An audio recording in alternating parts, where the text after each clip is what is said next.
Hey guys, it's Josh Reimer, and I've seen some of my favorite YouTubers do a Draw My Life video, so I figured I would too. The only difference is that they claim to not be good at drawing, but compared to me, they'll look like Picassos. So my parents weren't planning to have a kid when they had me, which makes me an accident. And some people have told me that I'm a bit of a train wreck, so maybe that's what they're referring to. Anyway, my dad was a teacher and my mom was an artist, and I grew up in the same house that they still live in today, which is pretty rare and pretty awesome. I was a really shy kid. I remember actually hiding behind my mom's legs when she introduced me to some people that she knew while we were out shopping. Those nice old ladies were scary.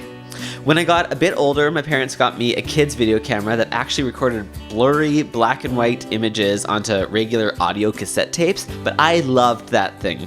I would go around the house videotaping all kinds of stuff, and it was definitely my favorite toy. Soon after that, my parents had a second child, my brother Andy, who later became Spandy, but that's another story.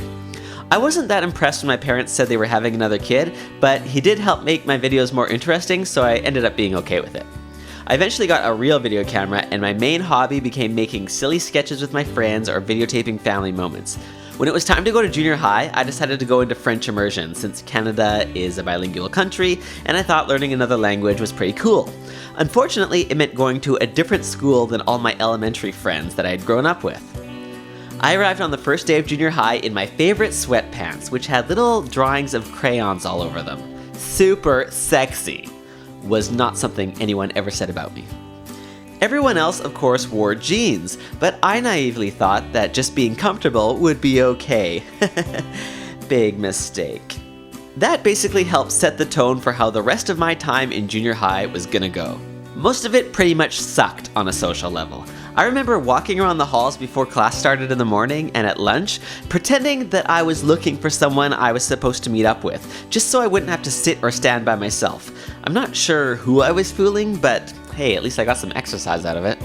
I eventually made some friends and things started to get better, just in time to switch to the big high school in town.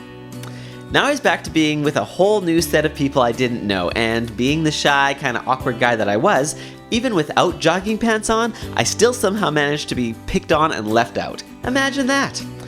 The friends I had been making in junior high were basically the smartest kids in our high school and got into all kinds of advanced academic stuff, so I was sort of drifting apart from them since that wasn't exactly where I fit in, but I couldn't really figure out where I did fit in, so I ended up being on my own a lot of the time again. But don't worry, as wonderful as all that was, it managed to still get worse.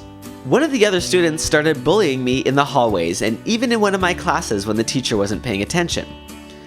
One day I was leaving with my completed art project that I'd been spending like a month on, and he came up to me and shoved me so hard that I fell forward right onto my artwork and squished it. I just picked it up and continued on my way without saying anything, but when I got home, I burst into tears. I told my mom what happened, and she actually called the principal, who said that he'd talked to the student, which kind of scared me because the last thing I wanted to do was make him even more angry.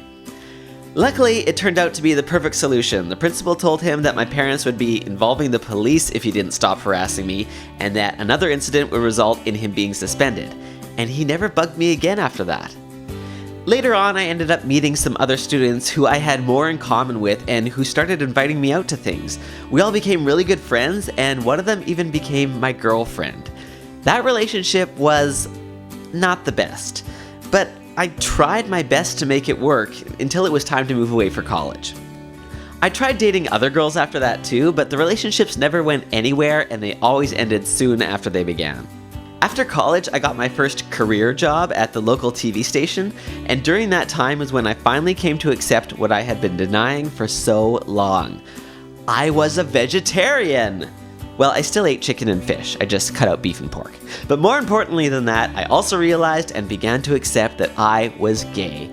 I always had been, I always would be, and as much as I tried to deny it for so long and live a straight life, to continue like that would make me miserable and be a lie. I ended up going to a gay bar, and even though I was pretty scared at first, I had a great time and met all kinds of cool people who were just like me, and the music was great.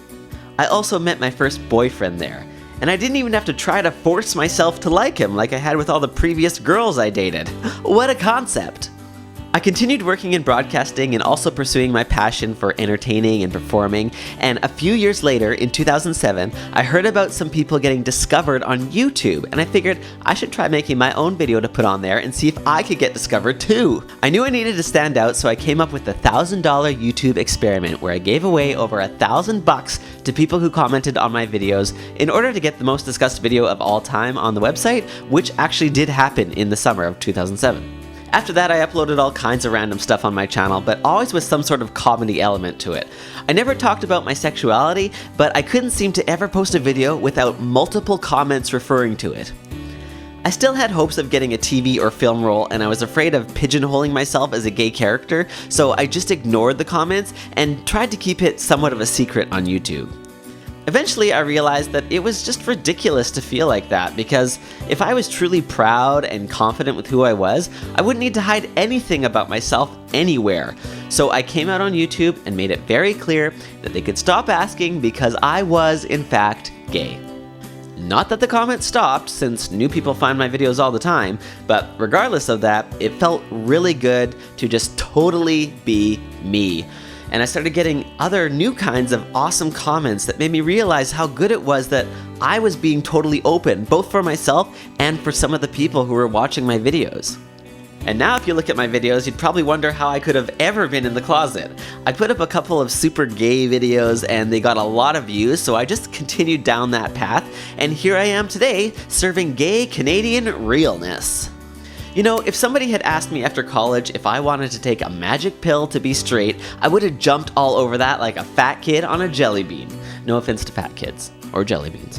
But today, I'm really happy with who I am and proud of every part of me. If I wasn't gay, I would be a different person. It doesn't define me, but it is a part of me. And it's a part I like, and a part that I don't need to hide from anyone. So I hope this inspires some of you to just not be afraid to be yourselves too. Don't feel like you need to act a certain way or be something you're not, ever. And don't feel like you're the only one going through something and totally alone in the world, because you're not. You are special and unique, just like everybody else. Alright guys, thanks for watching, and I will see you next week with another video. Toodles!